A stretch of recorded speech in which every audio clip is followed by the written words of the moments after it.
pues son las 8:30, 7:30 en las Islas Canarias. Y es el momento de empezar nuestra tertulia del día. Hoy con don Mario Noya. ¿Qué tal está usted? Muy bien. ¿Ya se le ha pasado el jet lag de su viaje a Argentina? Sí. Sí. Sí, eso no es jet lag, es que son muy largos esos viajes. ¿Cuánto se tarda? Para ir, 13 horas o así. Y ¿13 horas para sí. ir a Argentina? Sí, y para volver 12. Qué barbaridad. Sí, claro, entonces es un poco... Más Cansado. las 2 horas que tienes que estar en el aeropuerto, man.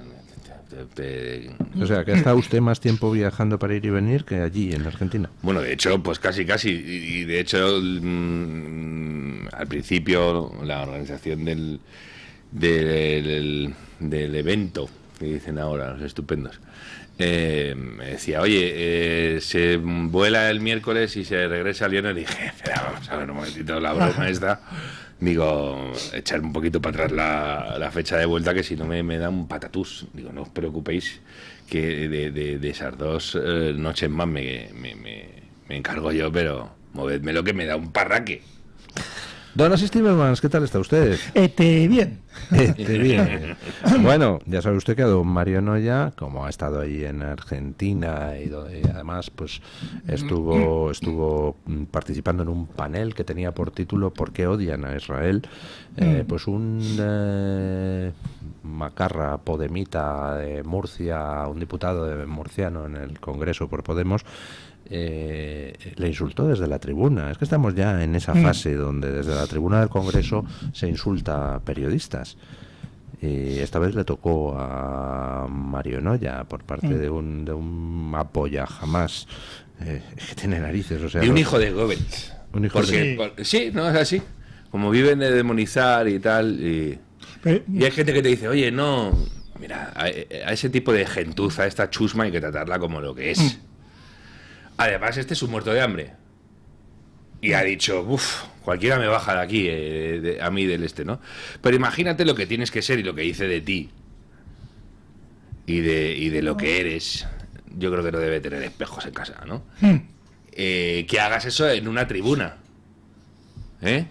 Lo valiente que es el amigo, diciéndose en una tribuna, sabiendo, no en una tribuna, en la tribuna parlamentaria, sabiendo que gozas de una especial protección a la hora de insultar a los al personal, ¿no? Pero imagínate, siendo podemarra. Yo cuando digo, la gente dice podemita, y eso suena casi como a dibujo animado. No, son podemarras. Sí. Y son hijos de Goebbels. Y son los mamporreros de Putin y de Maduro. Están como para dar lecciones estos. Y además, estos estupendos. Es curioso porque el Parlamento hace leyes y controla al gobierno, ese es su objetivo principal, aunque lo de hacer leyes, en fin, hace demasiadas desde hace muchos años. Pero es curioso porque ha asumido una función del Parlamento que es hacer que no se cumplan las leyes o que solo los cumpla gente. Es decir, si Mario Noya fuera un delincuente que dice barbaridades o incita al asesinato, hay unas leyes que se hacen cumplir y hay unos interesados que pueden ir a los juzgados o un fiscal, ¿no? Pero lo que se pretende en este momento es desde el gobierno, desde esa tribuna en la que son impunes, atacar a los periodistas libres, atacar la libre expresión, ¿no? Atacarla por encima de las leyes, ¿no?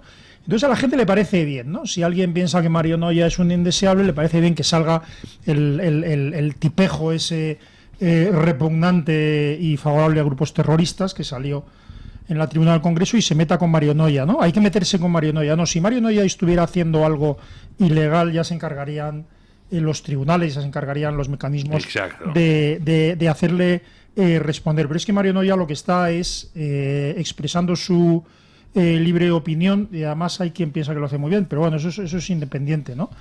Pues no, es decir, el Parlamento como forma de coartar la libertad de los ciudadanos por encima de las leyes, además, ¿no? Es decir, bueno, ahora le ha tocado a Mario Noya, pero... Sí, señalar, bueno, y hemos visto ministras señalando a caseros desalmados que le suben el alquiler a no sé qué, Padres maltratadores. Qué bien, qué buen trabajo hace Lupe. Lupe Sánchez. Lupe Sánchez, sí, sí, sí. Que consiguió que se pueda decir la condenada Irene Montero, ¿no? Y qué bien, porque estos se manejan con este tipo de impunidad, que además luego son los que tienen la mandíbula de cristal. A ellos no se les puede decir nada. A ellos no se les... Oye, chicos, sois comunistas. Sí, tendríais que pedir perdón al levantaros y al acostaros por seguir, por seguir siendo defensores de la ideología de los 100 millones de muertos y sumando. O sea, pero ¿de dónde habéis salido? ¿Pero a quién pretendéis acallar vosotros? No os quiero ni contar lo obscenos que son, los repulsivos que son cuando hablan de Argentina, por ejemplo. Y dicen, la miseria argentina. ¿En serio vosotros estáis hablando de la miseria argentina? Claro. ¿Vosotros? Pero antes no vamos a ver. Pero antes nos hablaba igual Mario que hace 7 años había programas en la televisión sobre la pobreza energética y además, claro. Además tú te encontrabas a los progres de derechas, que son los más progres, ¿no? A los del partido, diciendo, claro, es que ahora hay hambre, es que ahora la gente pasa frío, es que lo que sea, y desde que la izquierda gobierna se pasa frío. Como la gente ya se pasa frío y es una experiencia, es una grata experiencia vivir sin calefacción en enero en Teruel, te dicen.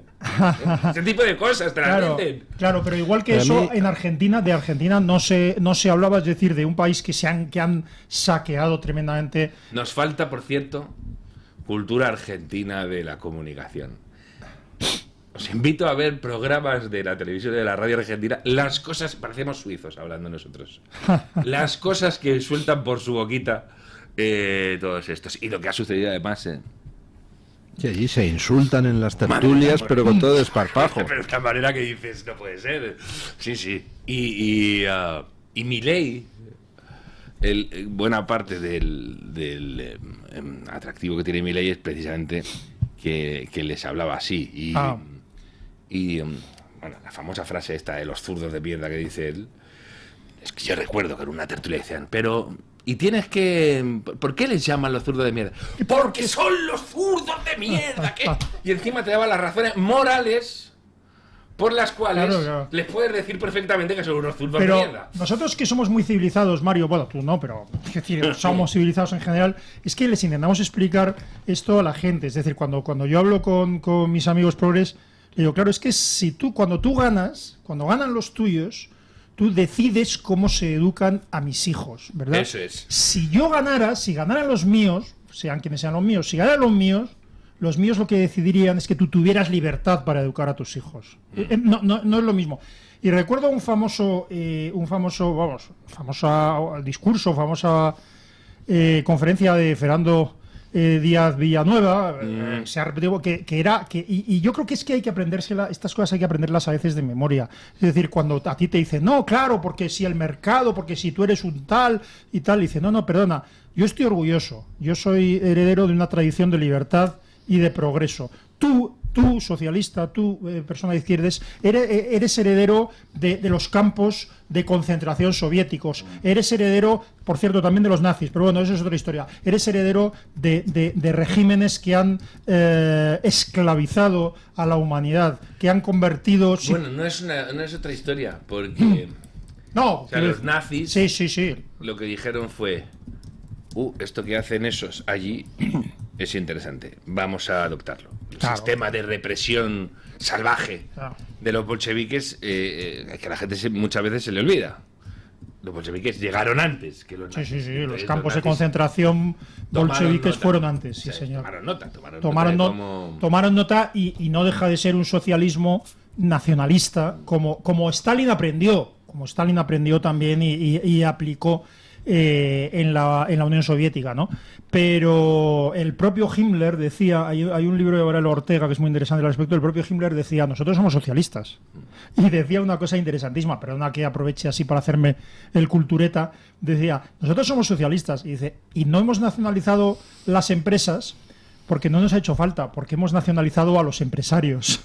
Exacto. Bueno, eso es algo parecido. Bueno, a lo que pasa con los medios de comunicación en este país. No hace falta nacionalizar los medios de comunicación si nacionalizas a sus dueños, ¿no?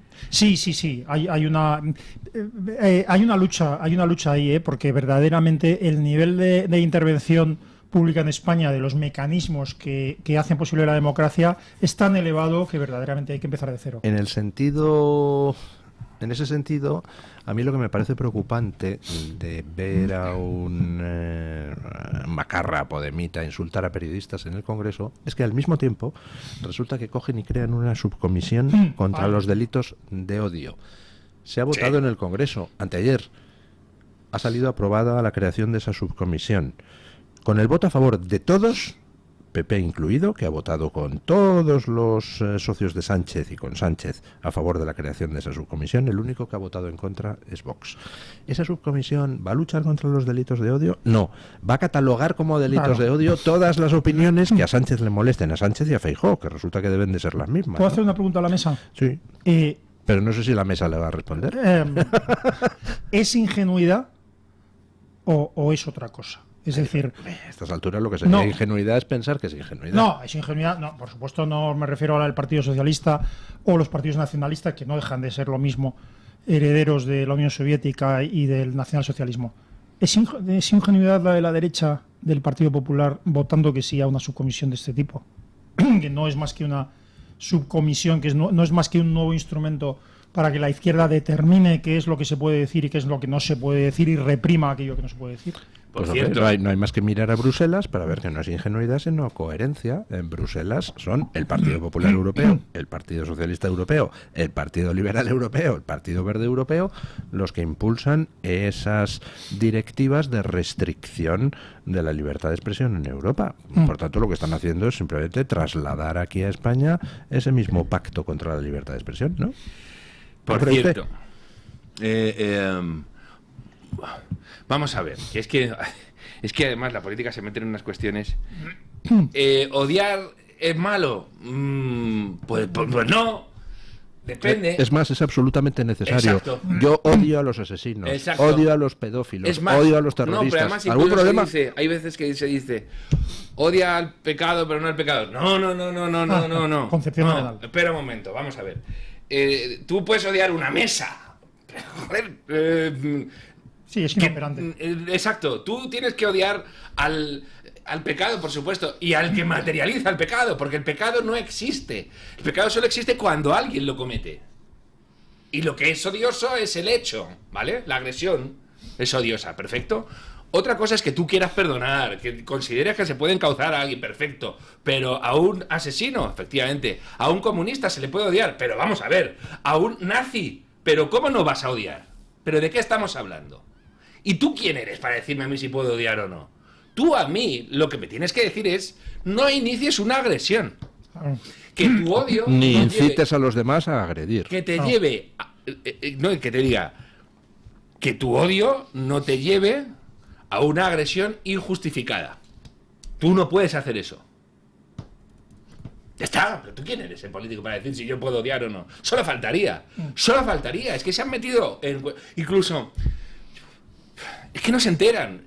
Oiga, que hay que ser bueno. Pues no, que quiero ser el Grinch, que quiero ser malo, desagradable, que me caiga mal la gente. Pero ¿tú quién eres para mí prohibirme? Mientras no te meta el dedo en el ojo, déjame que sea... Exacto, tú a mí no me... Incluso las incitaciones... Esto en Estados Unidos, como valoran infinitamente más la libertad de expresión, lo tienen como muy pautado. Y te dicen... Un juez te dice... Oye, tú puedes decir, hay que matar a un grupo. Dilo. Voy a poner el ejemplo. Hay que matar a los negros. Tú lo puedes decir, dilo.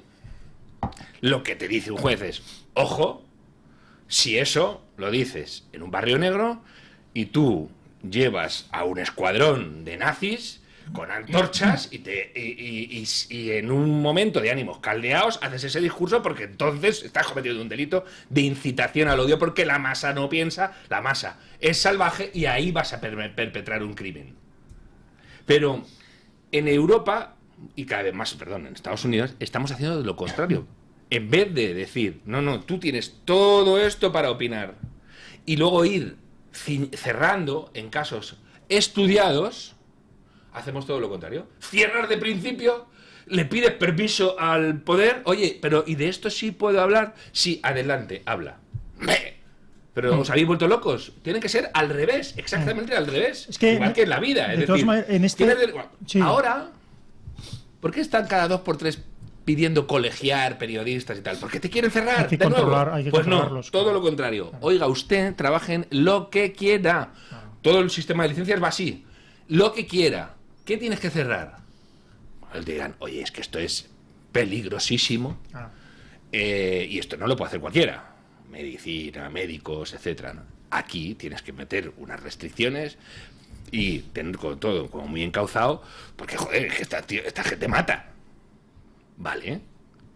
Pero de aquí primero das posibilidad universal y vas restringiendo. No haces lo contrario. No restringes todo y vas abriendo poco a poco. Es todo lo contrario. Es que en esta tertulia de actualidad política en la cual hablamos de filosofía y de psicología social, pues aprovecho, es decir, para hablar de mi libro, pero de lo que yo quería hablar, que a usted le interesa. Que es el mecanismo que ha hecho posible el defender barbaridades, que es esa polarización de la sociedad precisamente basada en el odio de determinada gente, ¿no? Entonces se ha convencido a la sociedad de que cuestionar las políticas de género o cuestionar las cuotas o cuestionar muchas cosas es ultraderechista, es ultra, ¿no?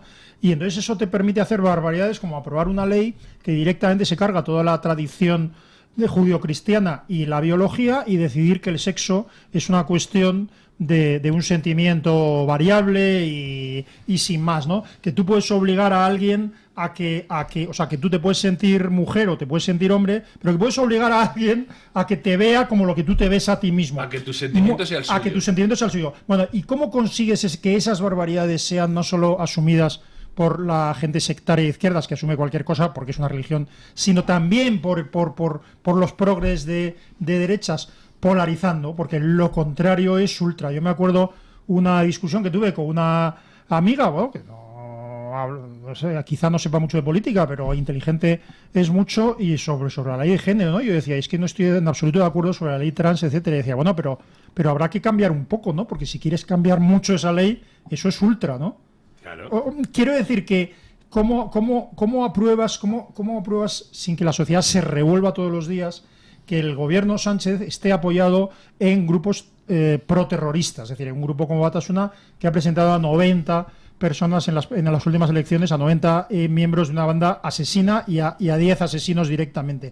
¿Cómo haces que la sociedad no vomite cada día porque Sánchez se apoye en golpistas, en gente que ha dado un golpe de Estado antes de ayer y que además lo haya hecho redactando una ley, redactando el Código Penal con criminales, con gente que ha cometido crímenes, ha redactado el Código Penal para que no les afecte y ha redactado leyes de amnistía y de indulto? ¿Cómo consigues que la sociedad permita eso sin vomitar cada mañana?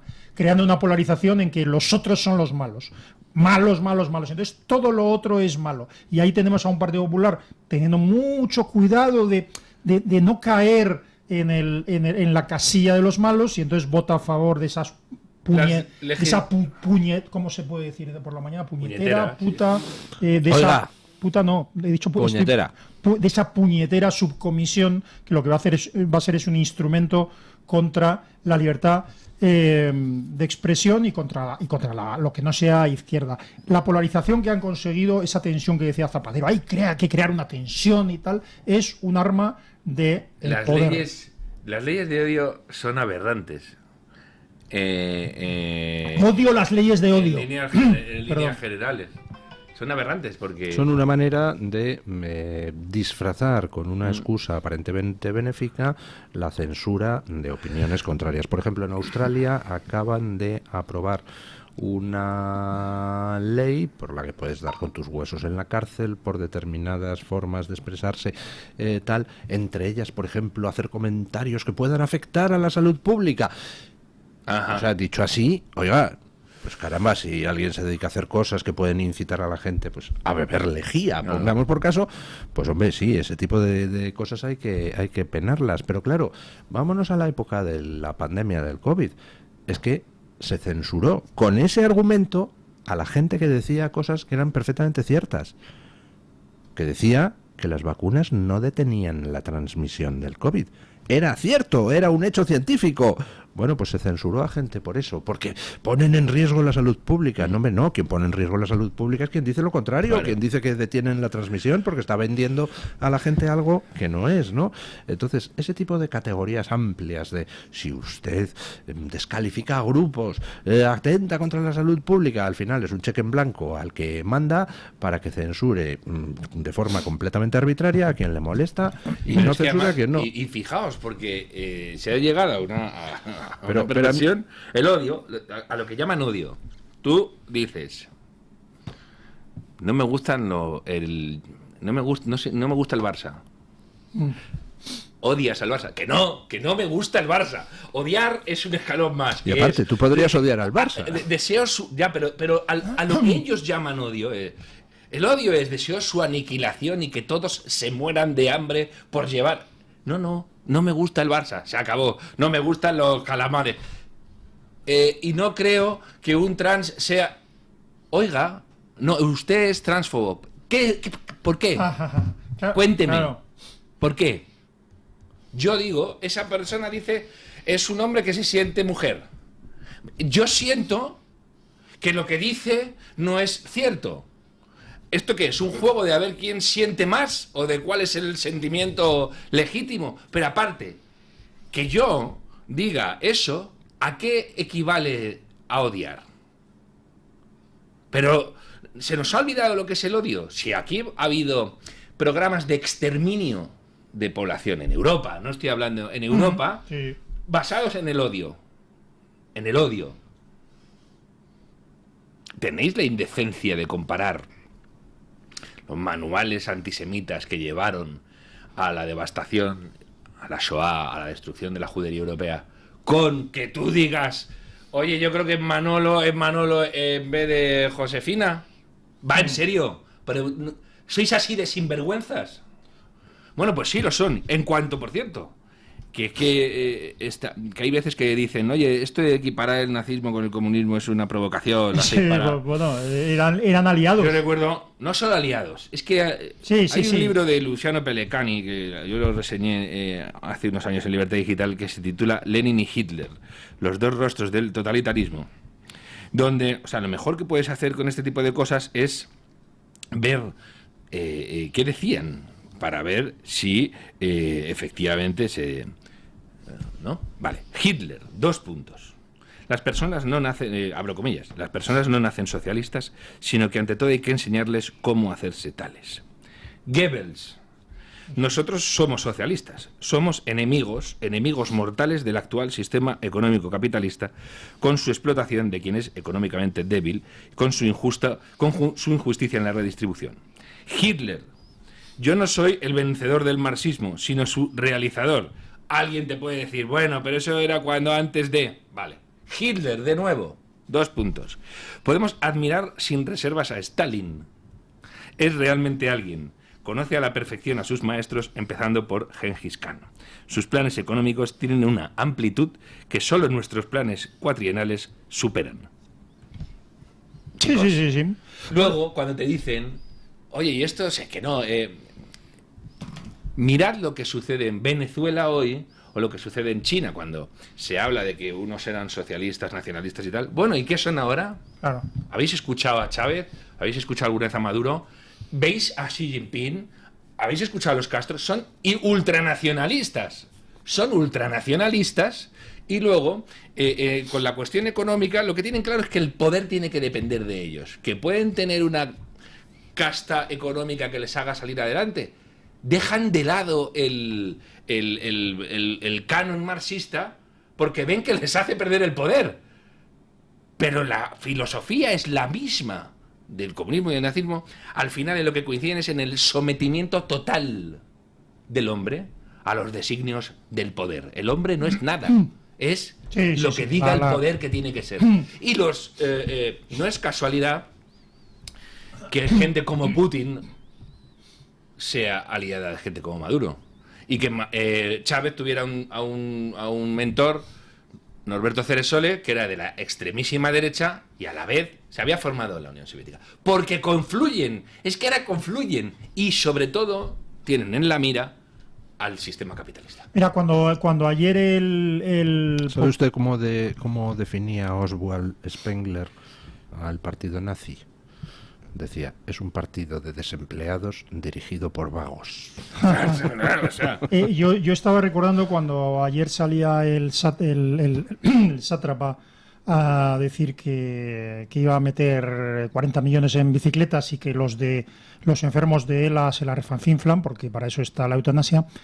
Cuando ayer salió el sátrapa hablando de bicicletas, recordaba, es que no recuerdo, seguro que Mario no oía así, es que no recuerdo el autor de la frase, pero decía, creo que era un disidente chino, o más bien un dirigente chino retirado, decía, para evitar que unos cuantos señores vayan en coche de lujo, hemos condenado a toda la población a ir en bicicleta, ¿verdad? ¿Bicicleta? Sí, Mira, en la bicicleta. Palabra. Sí, No, bicicleta. Es que bien, claro. muy bien, claro. Y claro, parece que cuando uno dice esto es que, oye, a mí me encanta ir en bicicleta cuando era joven y guapo tal, me encantaría ir en bicicleta a muchos lados, pero sobre todo me encantaría ser libre.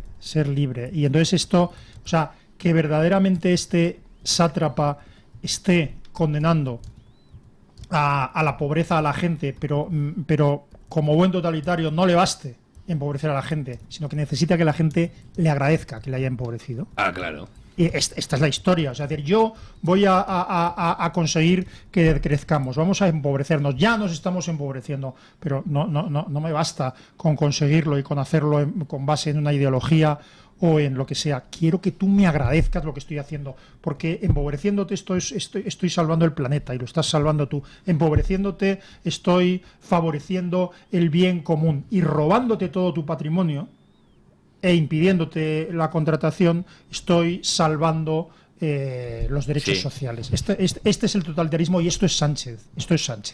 Es especialmente perverso eso, además. Y, por cierto, y eso es lo que se ha buscado en Argentina, en Venezuela, que es decapar a la sociedad y que dependan de ti y generar ese fanatismo.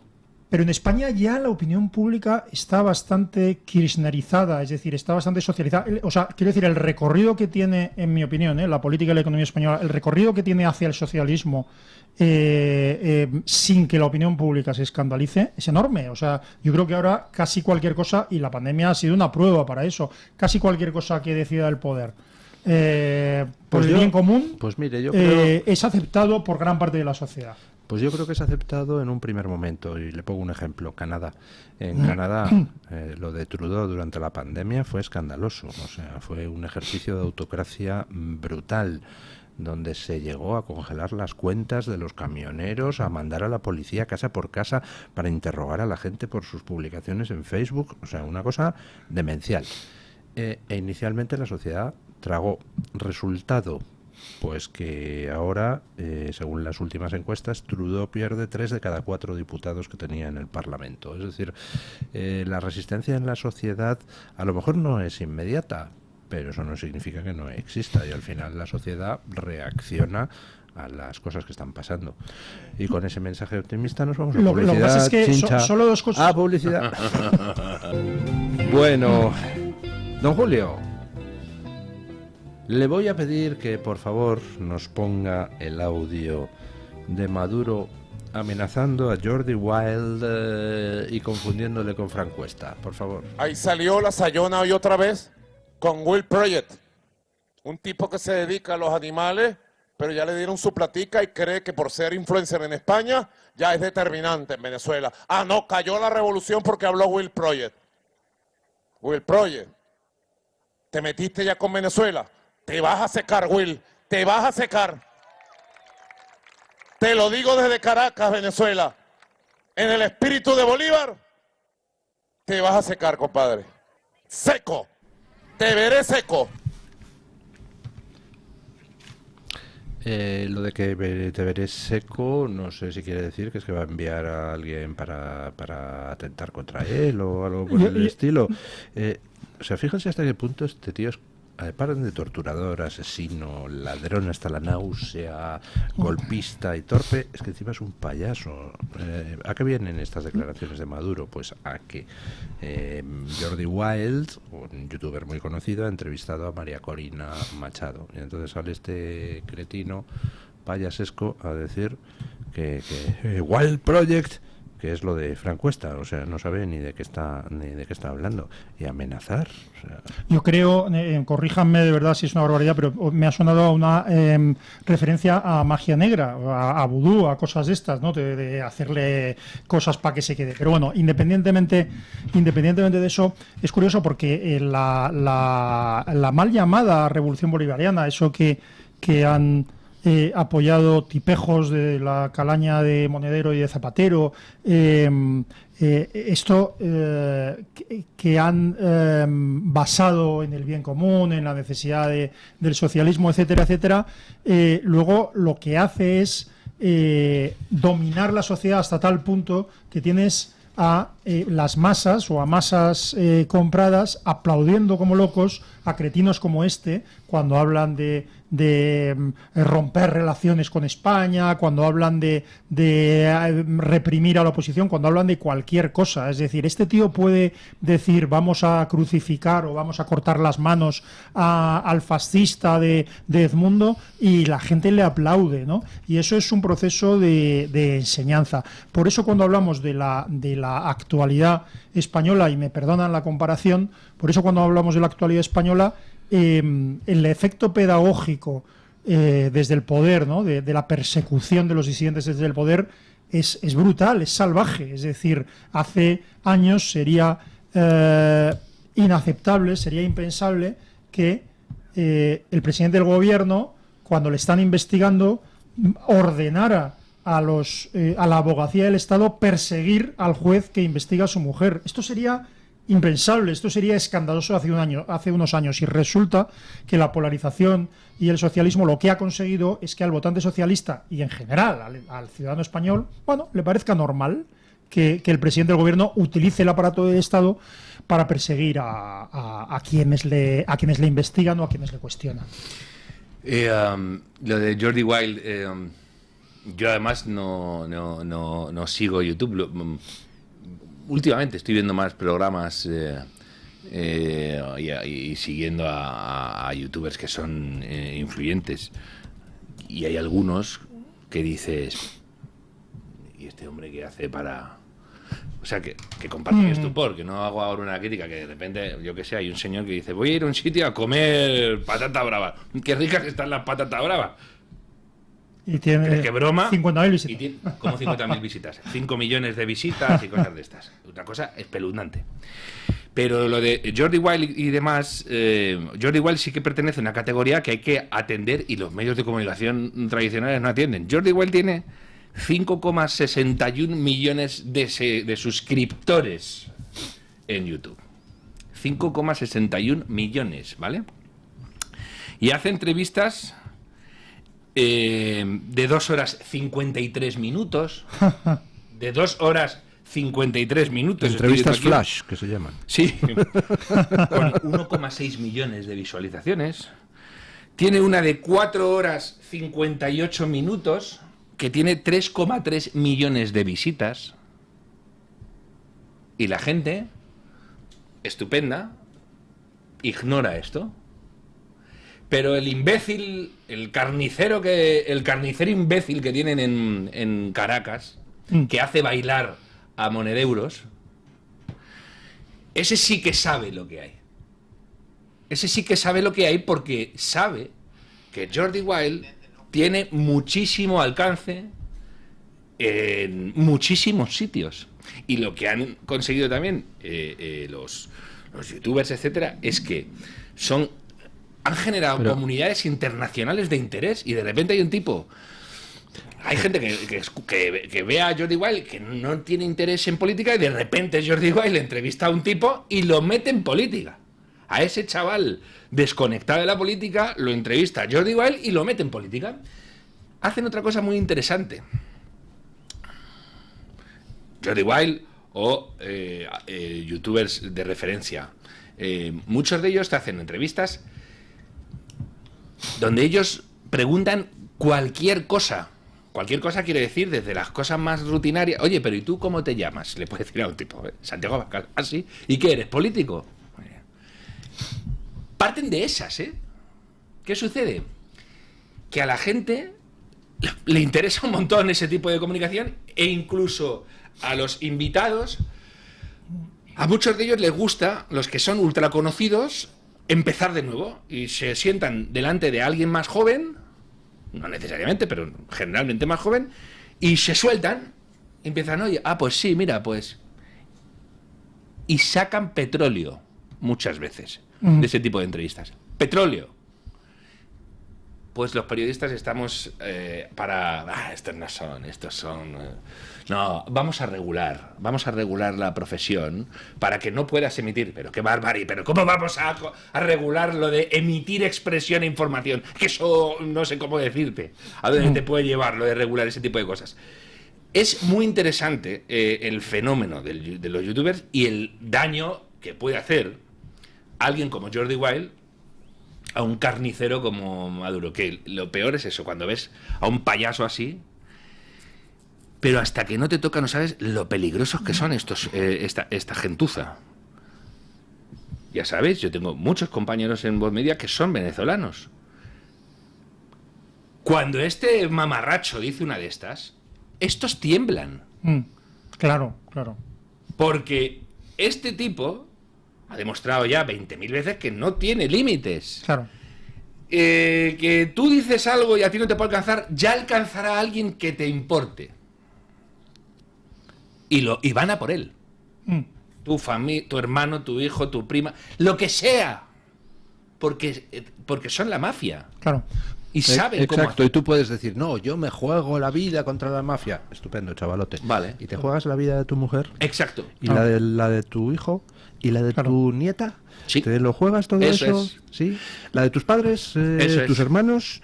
Y además se funciona, mira, yo recuerdo una vez, fui a Guatemala a la Universidad Francisco Marroquín a participar en un seminario de Liberty Fund, que son seminarios muy interesantes de una institución liberal, donde, bueno, se debaten obras de autores importantes, etcétera, y había gente pues, de toda Iberoamérica.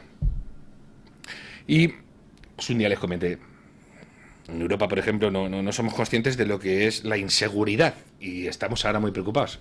Le hablas a un americano de inseguridad y dices, no sabes la broma que estás contando cuando decís que vais inseguros por Madrid. No sabéis lo que es, ¿no? Entonces yo estaba comentando allí, en Guatemala, con algunos compañeros, pues que a mí me acongojaban los carteles que me ponían ya en el hotel. Oiga, no tome un taxi ni a la puerta del hotel si no lo ha pedido a la recepción del hotel. Y yo, perdona, no, es que le matan. Hola, ¿qué tal? Bien, lo estoy comentando así y me dijo un amigo brasileño, mira, el otro día un amigo mío, en una ciudad de las más violentas de Brasil, ¿sabéis lo que hacen en muchos sitios de estos? Que aprovechan los semáforos para atracar a punta de pistola a la gente, ¿no? Dice, mi amigo blindó el coche con un blindaje reforzado y le sacaron la pistola y le dijeron, el reloj. Y él tocó al cristal y dijo, mira, no te lo voy a dar, como vacilándole. Y el malandro le decía, el reloj. Y le vuelve a tocar al cristal. Vale. Se va al coche delante, saca a una mujer, le pone la pistola en la cabeza y le dice, el reloj. Efectivamente, toma el reloj. Bueno, pues esto funciona así Venezuela. Tenemos que aún saber mucho en cómo ha sido la salida del presidente electo, ¿verdad? Ha dejado familia en Caracas. Si empezamos a ver cómo se opera allí, ampliamos un poco más. El espectro es lo que hay. De hecho, un dato que vi ayer, que no lo conocía, y es que Edmundo estaba refugiado en la embajada de Holanda, ¿no? Dicen, ¿por qué se trasladó a la española? Es que su mujer no estaba refugiada en la embajada de Holanda. Su mujer tiene 75 años. ¿Qué tipo de amenazas hizo el régimen para al final forzarle a Edmundo a poder refugiarse en la Española? Por eso el papel del gobierno español es... No, es terrible. Es asqueroso. Y sobre todo, y que tienen que dar muchísimas explicaciones. Lo peor es que encima se cuelgan medallas. Claro. Pero es que... ¿De qué medalla te estás colgando? Claro. Hay una imagen de un periodista venezolano que está en el exilio, que se llama Manuel Rincón. Miradla en Twitter, que es de hace nada. Dice, ¿qué os sugieren estas palabras? Estas imágenes. Mirad a Maduro sonriendo delante de una masa que ha ido a... No, es que es escalofriante la imagen. Lo que transmite la cara de ese sujeto y lo que son capaces de hacer. Porque evidentemente, de nuevo decimos, Maduro no es nada, es un mamarracho, pero también para los suyos. Está ahí puesto. Evidentemente, no es él. Claro. El que detenta el poder. Evidentísimamente no es él el que detenta el poder. Claro, pero por eso, o sea, fíjate que dentro de esta operación siniestra, porque lo que han hecho con Edmundo fundamentalmente es intentar neutralizarle, pero fijaros que el emperador está en China y entonces parte del pacto o de la obligación de Edmundo al venir a España es guardar absoluto silencio hasta que se entreviste con el emperador, hasta que vaya a Moncloa y le hagan unas fotos y diga que ha estado charlando con él. O sea, es una cosa, o sea, es decir, llega supuestamente, se va de ese infierno comunista que ha descrito también Mario Noya, se va de allí y cuando llega a España le han prohibido hablar hasta que no llegue el emperador, hasta que no hable con el emperador. Es inquietante. O sea, quiero decir, lo que está haciendo Pedro Sánchez, lo que está haciendo el Partido Socialista es educar a la población en el totalitarismo. Yo lo veo así. En la sumisión más. En la sumisión. No, y además de nuevo. Lo que pasa es que no le sale muy bien, ¿no? Yo creo que sí le sale muy bien. Lo que pasa es que su optimismo eterno... Ese intento de educar a la población en el totalitarismo, en la sumisión, pues no es solo Pedro Sánchez, es algo generalizado en Occidente y en particular en la Unión Europea. Y mire usted lo que está pasando en la Unión Europea. La revolución electoral que se está produciendo indica que la gente ha dicho...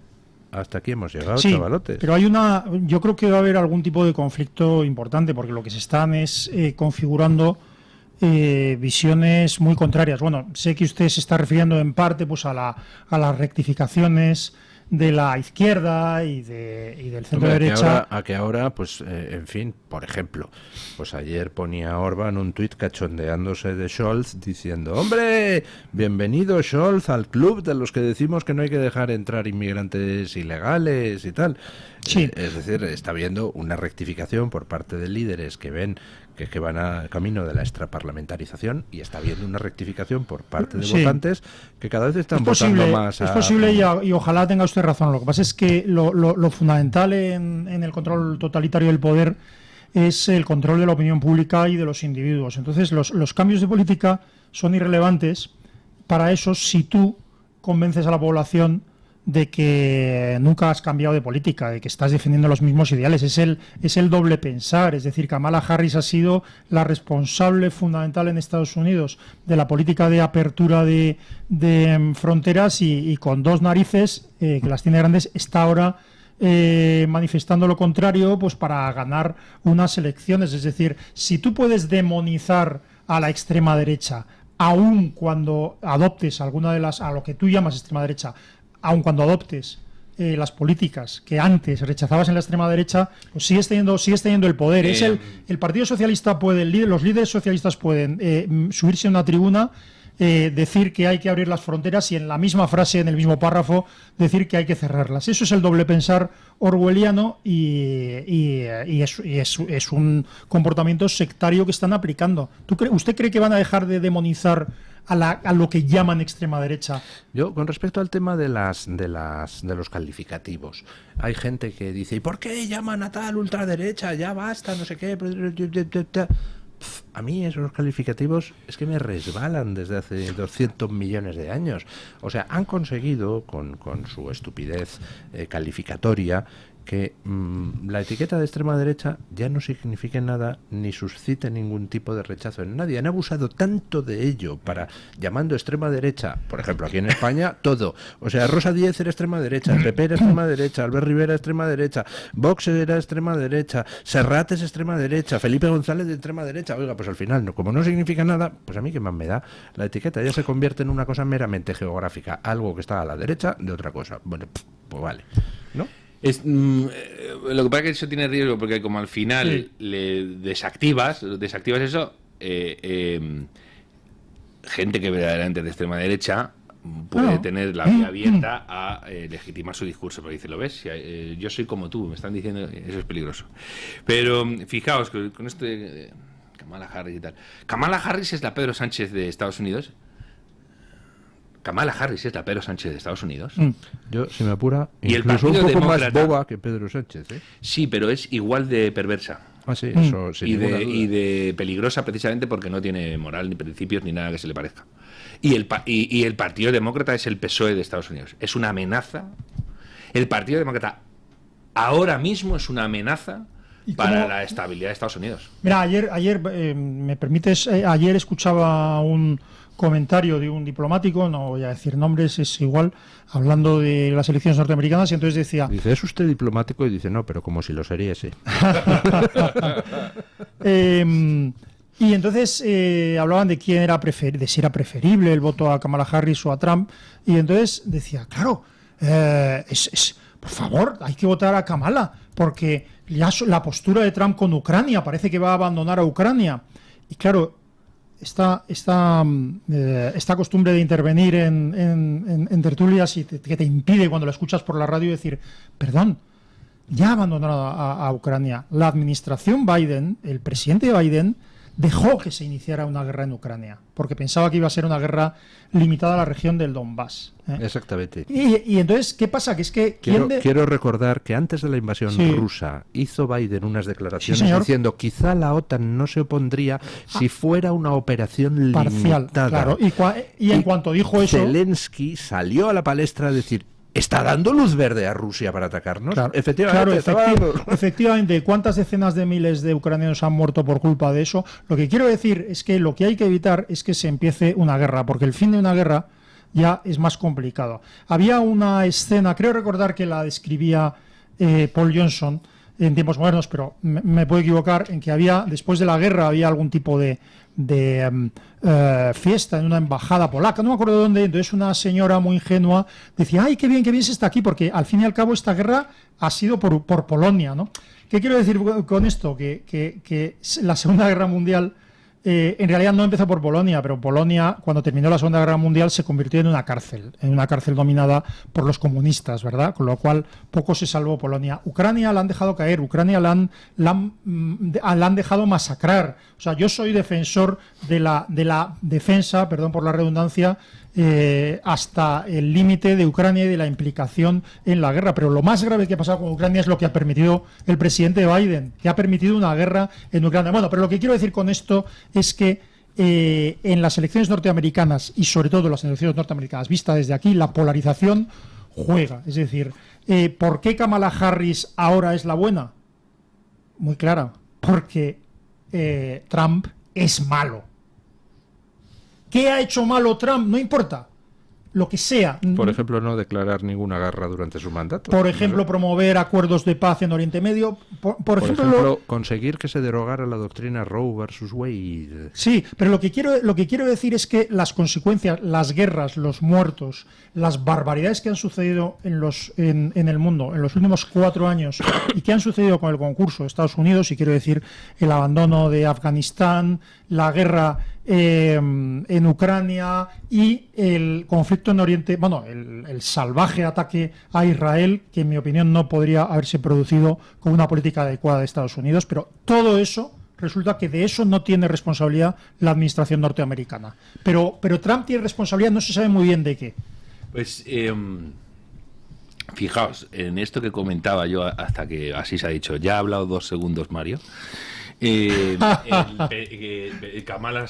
Kamala Sánchez y el Partido Demócrata Socialista son lo mismo. En Voz ayer hace 2 días, subimos un vídeo de un tipo en la playa diciendo este literal, podría atropellar a un niño en directo por la televisión, que yo seguiré votándola, que es lo que hemos dicho que sucede aquí en España con Pedro Sánchez. Pero lo curioso además es que esta gente que tiene el votante socialista que traga con lo que traga, madre del amor hermoso, resulta que está activado porque los fanáticos son los otros. Pero vamos a ver, que es que tu partido ha hecho política que va contra no sé cómo decirlo ya, es que se te acaban las palabras, y tú has seguido ahí. Tú eres el fanático y tú eres el peligro para la democracia. Tú, votando a un partido que pacta con golpistas, que modifica la legislación con golpistas, que ha dado vida a los asesinos de socialistas vascos en el País Vasco, no solo vida, sino el poder. Tu partido y tú sois un problema de primer orden para la democracia. Vosotros, no lo que está enfrente, vosotros. No quiero ni contaros los medios de comunicación. Y cuando ves cómo se informa de Estados Unidos en España, dices, madre mía. Es tremendo, sí. Es tremendo. Y además, que conste. Mire, me voy a poner un medallote. Como Muy no tengo bien. abuela, me lo Muy voy a bien, poner señor. yo. Qué guapo está hoy. De los primeros que en España, bueno, de los que en España, los, no sé, 5 o 6 que en España defendieron a Trump desde el principio. No, pero si es que además, mira, es que ni siquiera hace falta defender a Trump a veces, ¿no? Ha hablado usted por comparación, de Roe versus Wade y tal, ¿no? Es que aquí se dijo, Trump ha abolido el derecho a abortar. Y entonces dices, claro. ¿pero de qué están hablando? ¿De qué están hablando? Es decir, es algo tan separado de la realidad. Claro. Además, o sea, el problema de Roe versus Wade es que era una aberración jurídica. Una aberración que no debió salir nunca. Con independencia del contenido de la ley. Estoy diciendo que hicieron un uso absolutamente torticero de la ley para imponer una legislación impresentable. ¿Bien? Kamala Harris.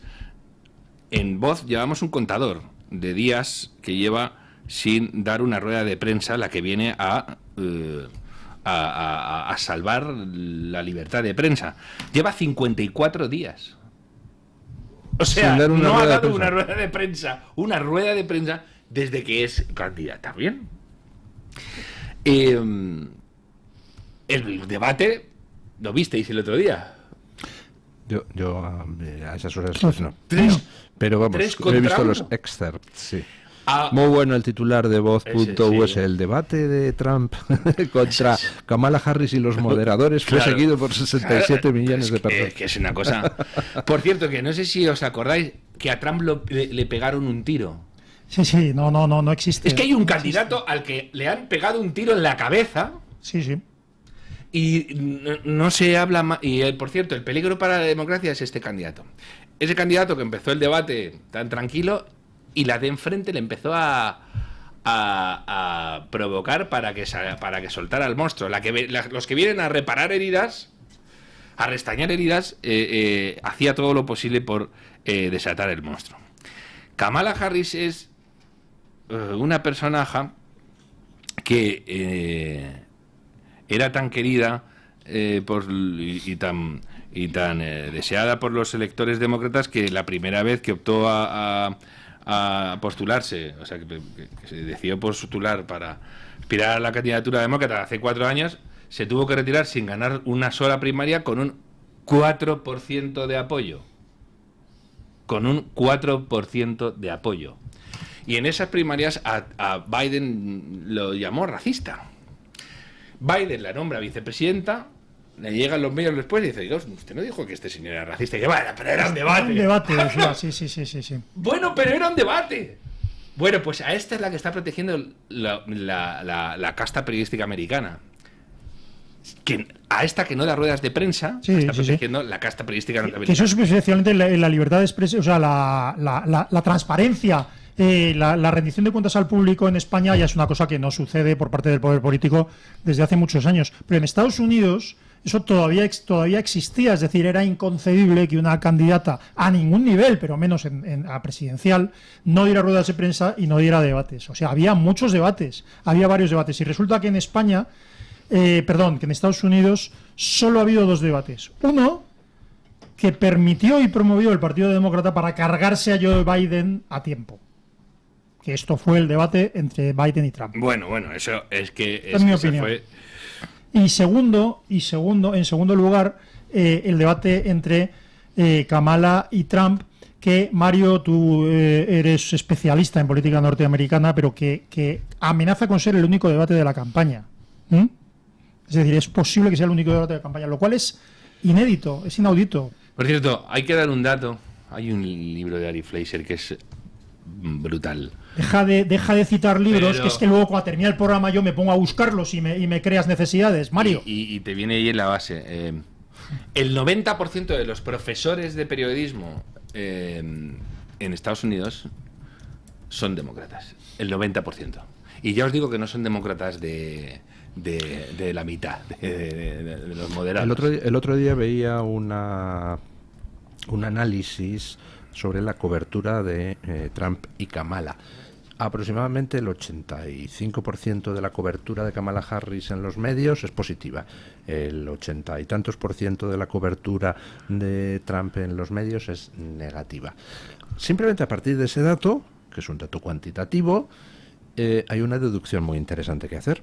Si el pueblo americano está dividido 50-50 entre los dos, entre Trump y Kamala, y la desproporción en el tratamiento en los medios es tan brutal, quiere decir que hace muchísimo tiempo que los medios de comunicación no representan el sentir del pueblo americano.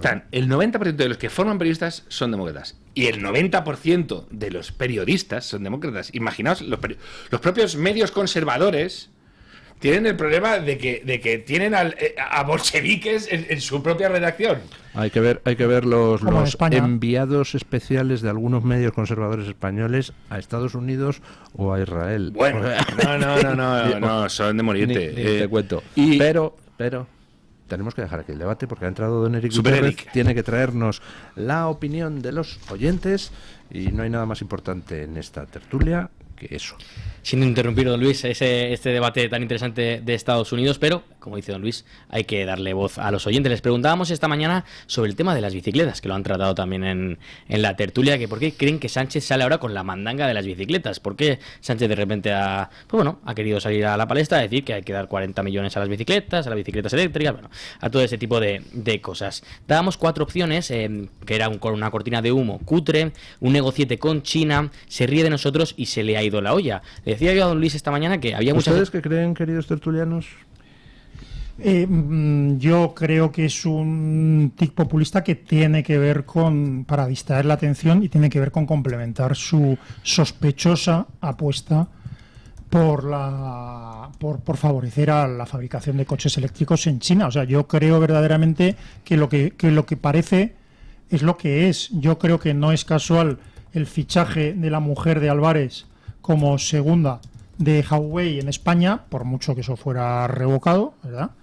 No, creo que no es casual y creo que la diplomacia, por llamar de alguna manera, el servicio exterior chino ha encontrado un campo muy fácil de compra de políticos en España. A mí me parece, primero, mis 10 al que haya puesto mandanga. Pues lo tiene a su derecha. Viva el Fari. Lo tiene a su derecha. Pero esto es mucho más grave de lo que es indignante al principio, al principio y al final. Porque vuelves a hacer otra vez de nuevo lo de siempre. Como cuando subvencionan el coche eléctrico. Le estás dando pasta al que no necesita pasta, amigo. Le estás dando dinero a ese mientras cierras las ciudades a los albañiles que tienen una furgoneta desde hace 20 años. ¿Va en serio? Sí, eso es lo que están haciendo. ¿Y queréis ahora que vaya a la plaza, a Plaza Castilla ya y que me pongan los juzgados yo directamente, si digo lo que pienso de esta puta subvención cuando lo comparo con el ELA? De esta maldita subvención. Sí. No, es que es una cosa salvaje lo de este tipo de cuestiones. Y además te dicen, no mezcléis cosas. Bueno, que no empiecen a mezclar cosas ellos. Porque ellos son los que dicen que si tú no vas en bici se muere un viejito porque le contamina el tubo de escape de un coche. Empiezan ellos corrompiendo el debate. Y es una basura infecta que hagan este tipo de sobre todo, o sea, es que yo pienso siempre en el enfermo de ELA de Twitter, que se pasa el día rogando por 40 asquerosos millones de euros. Él está dejándose el patrimonio de su familia. Lamento ahora, no me acuerdo ahora de cómo se llama. Jordi Sabaté. Eso es, Jordi Sabaté Pons. Le ves que está todo el día y además te muestra cómo está. Y el mensaje súper optimista que da siempre. Sí. Que no hay dinero para vosotros, pero voy a... Pero para bicicletas sí. Para bicicletas sí. Es tremendo, sí. Mira. Bueno, le hemos quitado la palabra, es que don Mario Noya no puede reprimir. No me dejéis hablar. Ha hablado de los debates en Argentina y él quiere traerlos aquí, don Mario Noya. Les dábamos 4 opciones, como hemos comentado, y la más votada, aunque ha estado muy peleada, ha sido que es un negociete con China. El 34% de la gente cree que lo principal, porque ha habido mucha gente que ha dicho que las 4 son posibles y que votaría las 4, pero que evidentemente... El Africa Center se ha quedado obsoleto y vamos al Pekín Center, ¿no? Efectivamente, Pekín Center, un 34%. El 31%, muy cerca, se queda esta opción, dice que se ríe de nosotros, como digo, son complementarias. Y ya con un 30% también muy cerca, que ha sido una cortina de humo cutre. Ya en última posición, yo creo que porque la gente ya sabe que hace tiempo esto ha pasado, con un 4% dice que se le ha ido la olla. Como digo, don Luis, ha habido muchos comentarios de que las opciones son todas correctas. Otra persona nos ponía, por ejemplo, Marian LB nos decía, él Falconing, nosotros Viking. Otro nos decía también, otro oyente, y no recuerdo ahora su nombre, sí, Espurina nos decía que algo tiene que hacer porque no cabemos todos en el Falcon. Eso es así. Entonces, pues como nosotros somos los súbditos, pues tenemos que ir en bicicleta, él pues en Falcon.